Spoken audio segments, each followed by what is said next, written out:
Um, so I'm going to dive in here. I want to make sure that we get this in. So it's Do great to it. meet you. Thank you so It's much for great to taking a meet minute out. you. So Oh, hey, thank you for having me. yes, it's absolutely. I'm looking forward to it. And I want to begin our conversation. I know we're getting tired of talking about COVID, and Australia had a totally different response than America. But Mm. ultimately, how did you survive that time period, and how has it changed the way that you do things now? Ooh, that is a great question. It's interesting. All over Australia was really different compared to, so it depended on which state you were in. So Victoria had a really, really bad experience. They were locked down for a good year. Like kids were homeschooled for nearly 9 months. It was massive, massive lockdown, very, very strict about where they could go. Australia locked all its borders pretty earlier, like pretty quite early in the piece, and wouldn't let people go in and out.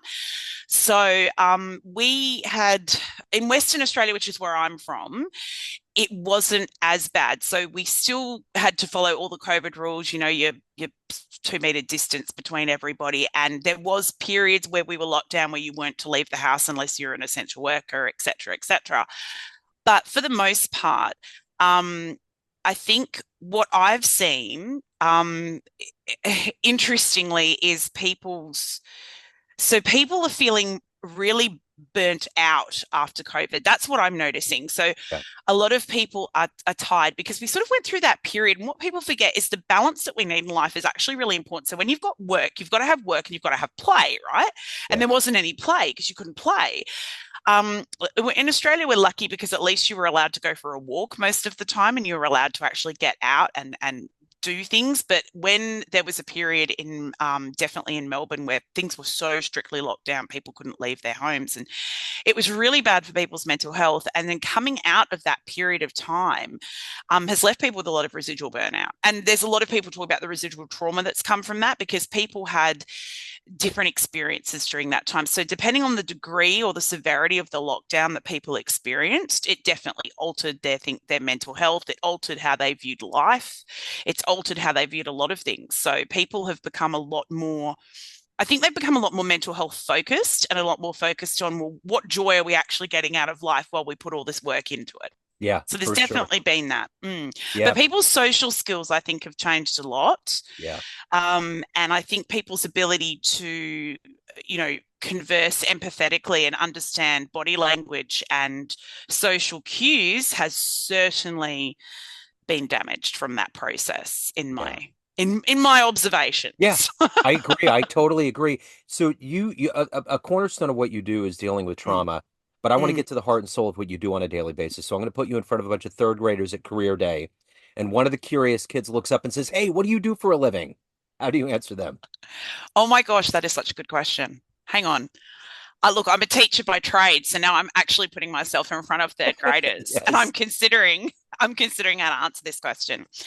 Okay, so the best way of explaining it would be that I teach workplaces how people can look after each other so that they can have the best relationships and the best communications possible with each other. Okay. That's what That I do. that's perfect. So what did you want to be when you were in the third grade? I wanted to be an actress. Okay. Okay. So how did we get here? Take me back to where you were born and raised. What were the seeds that helped you get to this point? Oh my gosh, have you got 5 hours? I'll be quick. I'll give you the really quick version. Okay, so the crux of everything was I look born and raised in Perth, WA. I left Perth when I was 21. I went to Japan and taught over there for 6 years. Knew no Japanese, had no concept of what it would be like living in a foreign country, had no concept of what it was like being in a different culture. Thought everybody would speak English. I don't know why I thought that, being that I was going over there as an English teacher, and got a massive culture shock. Learned what it was like to be othered. Learned what it was like to be as also a woman where while we have made some progress with women's rights in Western society, it's definitely more backwards in Asia. So it was really interesting having to use differential language when I spoke to males that were in charge and having to speak to them in a way that put me below them. So I learned a lot, and I learned a lot about reading people. So in the beginning, because I couldn't speak the language, I had to get really good at reading people and really good at listening to what wasn't being said And I think that's where I really learned how to read people carefully. And I don't think I would have gotten good at that if I hadn't gone there. So I spent 6 years there, did corporate training, did teacher training, did singing, did a couple of different things, came back to Perth and started teaching in schools in Australia. Now, I'd gone from Japan, which was I'd worked at a private all girls school that was the second top school in my city that I was living in. And I went straight from there, where, it was very privileged children and lots of money and, all very nice. And I went to one of the toughest schools in Perth that you could possibly teach at. Yeah. I didn't know this at the time because I hadn't been in Perth for years, right? This was like very new to me. And I worked in a place where it was really tough. So there was kids, that came, high school kids, so up to young adults that had come from really severe traumatic backgrounds. So intense domestic violence, drug and alcohol misuse, mental health issues, generational poverty. The first day I was there, I broke up a fight and had a can of Coke thrown at me when I tried to stop two girls from punching each other out. And I thought, oh my goodness, well, this is so different. Like, it was a massive culture shock. But I became fascinated with how you needed to work with these kids. These kids were amazing kids. Like, they were really tough and smart and, genuine kids, but their lives had been so disastrous that they just had no concept of how to emotionally regulate. They didn't know how to communicate. If there was a conflict, you punched it out. I worked there for nearly 10 years off and on. It got very, very violent. So there were numerous fights that I had to break up. One fight I got in between two girls that were trying to stab each other with forks. Like, it was intense. And there was one particular day where two girls got into a really, really, like, very vicious fight, and they were ripping hair, like clumps of hair, out of each other's heads. It was really, really frightening. And I tried to break up the fight and got shoved against the wall. And I came back in, tried to break up the fight again, and got slammed against the desk. And I went back in to break it up again. And another year 10 student came in and she grabbed me and she pulled me out the way and she said, "Miss, what do you think you're doing?" And I'm like, "What do you mean?" She goes, "Stay out of this. I'll handle it." And she got into the fight, broke it up, got kicked in the head, had a finger broken while she tried to break up this fight. And all of the administration staff stood around me in a circle and watched. Like, this horrendous fight was happening, and they just stood around in a semicircle, hands just, and watched. Wow. And I was like, is anyone going to help apart from this 15-year-old girl who has jumped in to save me? Like, so I was really shaken up after this because it was like watching a prison fight, right? Yeah. It was really intense. Now, in Australia, we don't have school security. We don't have things like that. So I think America is a bit different there, but we don't have security. So when things like this happen, it's up to us to break this up, right? Yeah. And I was really upset about this. And I said to the girl afterwards, "Oh my gosh, I'm so sorry you got hurt." And she said, "Miss, I've had TVs thrown at my head. I've been kicked through a window." She says, "What happened there was no big deal. Like, it's fine. I would rather have gotten hurt than you." Yeah. And I thought, I can't do this. Like, I can't be a teacher who's supposed to be looking after you kids. And that's the response you give me, that because you've been kicked through a window and had a TV smashed over your head, that's okay. It's all right that you get hurt because you're used to being treated that way. Yeah.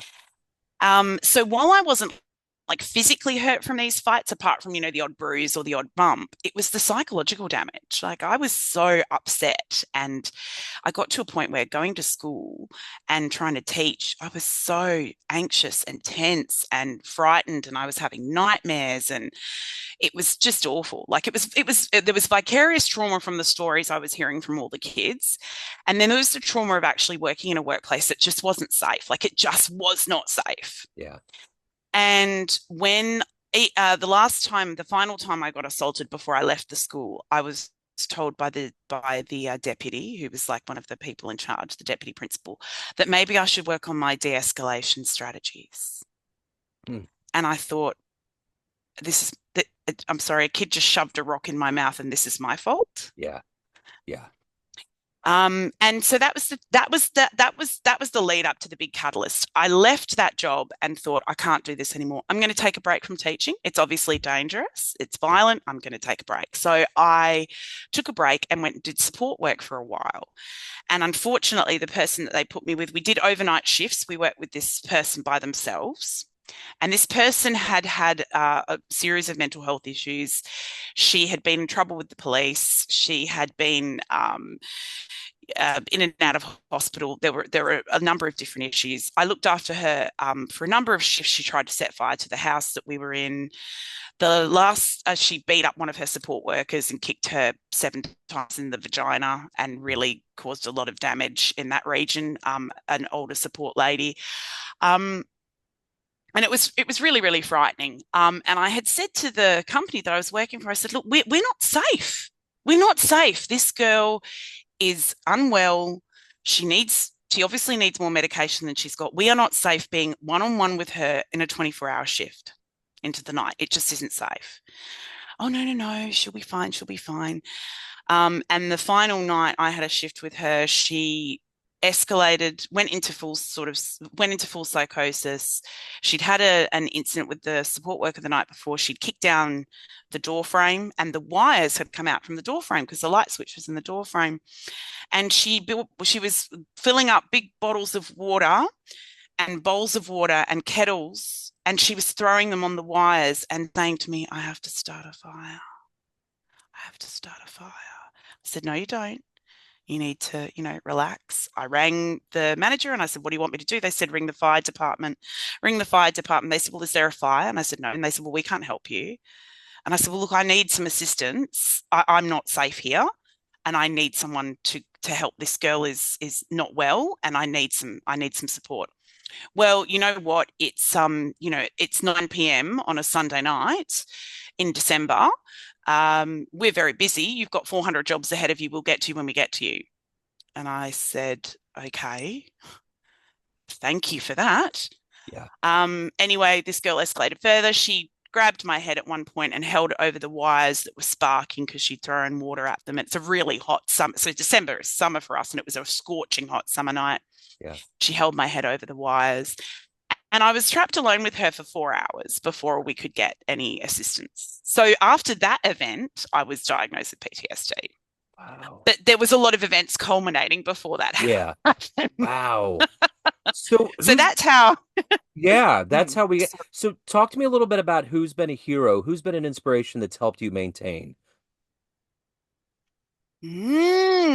That's a really good look. I was really lucky. So there were a few people who were great. I had a fantastic psychologist who I think was crucial for me. After my PTSD diagnosis, where I thought this is crazy, like I couldn't sleep, I'm seeing things at the window. I could not function. PTSD is horrible, Yeah. and anyone who's had that will tell you how horrendous it feels. Like it is a debilitating illness. And she was just amazing. The psychologist was so good at changing my self-talk because I kept saying to myself, like, what is wrong with you? You're so pathetic. You're so weak. You've dealt with worse than this. Why can't you get over this? What is wrong with you? And she turned around and said to me, would you speak to your friend that way? And I said, well, of course I'd never speak to my friend that way. And she said, so why are you talking to yourself like that? Yeah. You can't be saying things like that to yourself. And she really taught me how to change the internal dialogue I had going on and the things that I was saying to myself. And that was a massive difference for me. I think she was really instrumental in me getting better. She was the hero, actually. Yeah. So what has been kind of the motivator for you to get up every day and to do this work? Obviously, you've been through the trenches, but you continue to help people, which requires a Mm. lot of you, but you have to evolve as a human. What has been that Mhm. gas in your tank every morning to wake up and do this? So when I went through all of these experiences and was very unwell for a while, I sat back and I had to think, look, I need to what I realized was it was really important for me. One of the reasons I liked working with kids who came from really complex trauma backgrounds was because I know the difference it can make when people invest that time into you. And the kids I worked with every day at that school, the home lives they had was so horrific that they were such heroes that they could even come into school and semi-function each day.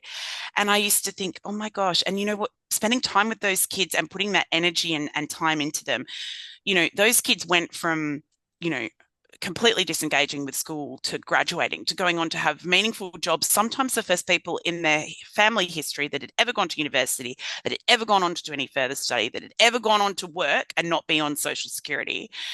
And I had to keep thinking, that was important for me. It's important for me in my life that I do work that I know makes a difference and makes an impact in people's lives, right? Like I have to do stuff that's in line with my values. And in line with my values is everybody deserves a chance. And it is our job to make sure that we can get the best out of everybody, no matter what they're doing. And sometimes that requires a little bit of empathy and it requires us to treat them as we would like to be treated. It's not hard, Yeah. but a lot of people have missed that point. And that's what puts gas in my tank. That's what I value. I need to make an impact. It has become crucial to me to make an impact so that other people don't go what I went through. This is why I'm really passionate about making sure people realize that workplaces where you are being exposed to violence and trauma and harassment and bullying, they are not safe workplaces. They are incredibly psychologically damaging for people and leave them with huge amounts of trauma. You should not go to work and leave in a worse state than you were when you went there. Yeah. Yeah. So it's championing for those people. And it's championing for the people who, for whatever reason, are disenfranchised or they're disempowered by the system. That's what makes me tick, I suppose. So, of everything that you've done and evolved into at this point, what are you the proudest Mm. of? Mm. Oh my God. That's Yeah. such a good question. I'm proud of myself for starting the training that I've started and the business that I've started, because that was a huge leap of faith, especially when you've got people going, oh, trauma, I don't want to talk about that. Oh, and raising awareness about that. I'm actually really proud of that. Yeah. Like I'm proud, I've got kids and I've got a family, and I'm proud of raising them in a safe and healthy environment. But I am really proud that I am working against the odds and against people, against the naysayers, Yeah. and trying to educate people in the world and make it better. Yeah. Because the only thing that we can do when things are bad, if we all sit there and throw our hands up in the air and go, that's not my problem, I give up, there's nothing I can do, we can never change anything. We can never make anything better. And it takes all these little one people out there with their little light just trying to make it better for everybody else. And I'm proud that I do that each day. I'm proud that I do that each day. So let's get to the heart and soul of you. Everyone has a perception of you, family, friends, Mm. clients, colleagues, everyone around you, but you run the show. What's your perception of you? Who do you think you are? Oh, wow. Uh, um, oh my gosh. And it must be, no one's ever asked me that question. What is my perception of who I am? I like to think of myself, I like to think of myself as someone who's trying to help people that can't help themselves. yeah. I want to champion those people, because not everybody, life deals you what it deals you, right? Deals you whatever cards you get. It's your job to make the most of them. But sometimes to make the most of them, you need a hand from someone else Yeah. who's going to try for you or see something in you. So you know who also inspires me? So my grandmother, who's no longer with us, but was an incredible woman. She ran a restaurant in New Zealand. This was years and years ago. And she used to deliberately bring in all the kind of the wayward youth, the people who were doing the wrong thing, the people who were getting themselves into trouble, the people who were kind of, people that no one had any faith in. And she would take them in at the restaurant and she would expect them to work, and she would set them standards and she would expect them to reach them. But she would believe in those people and she had faith in those people. A lot of them went on to have really successful careers and run their own restaurants. And if it wasn't for her, if it wasn't for one person championing those people, then those people's lives couldn't be as good as they turned out to be. And neither could their families. Like if you help one person, it's not that one person you've helped, it's their kids, it's their kids' kids, it's all their family around them.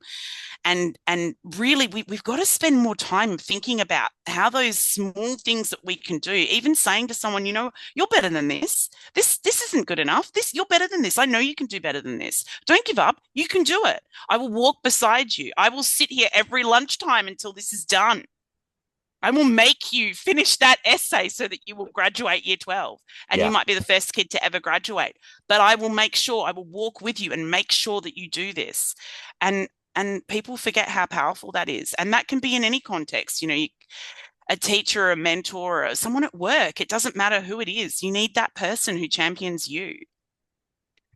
So if anyone out there wants to reach out, learn more about what you're doing, any of the good work you're doing in your world, where can they go?